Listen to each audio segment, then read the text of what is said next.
মুর্শিদা শরা মুবাশশির দরবার সব পৌঁছে দাও 360 আউলিয়ার মাজার বারোয়ারিয়া রোহ সব পৌঁছে দাও প্রধানমন্ত্রী আয় আল্লাহ বেগম অপরূপ টিভি অনলাইন। সাবেক সফল প্রধানমন্ত্রী বিএনপির চেয়ারপারসন দেশনেত্রী বেগম খালেদা জিয়ার রোগমুক্তি ও সুস্থতা কামনায় মিলাদ ও দোয়া মাহফিল অনুষ্ঠিত ৩ ডিসেম্বর ২০২৫ রোজ বুধবার বাদে আসর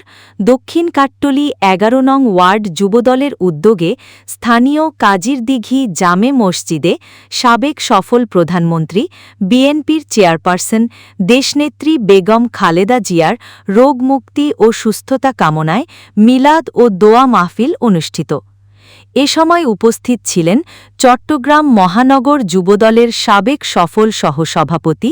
নূর আহমদ গুড্ডু, যুবদলের সাবেক সফল সহসভাপতি ফজলুল হক সুমন, ১১ নং ওয়ার্ড বিএনপির সাবেক সফল আহ্বায়ক হাজী মোহাম্মদ সাইফুল আলম, পাহাড়তলী থানা যুবদলের সাবেক সদস্য সচিব শওকত খান রাজু, ১১ নং ওয়ার্ড বিএনপির সদস্য সচিব নূর সেলিম বাঙালি,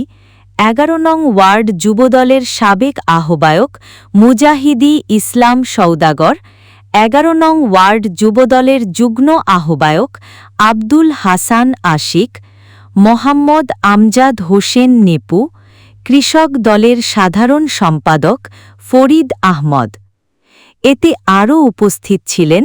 দক্ষিণ কাট্টলী ১১ নং ওয়ার্ড যুবদলের নেতৃবৃন্দ ও কর্মীগণ।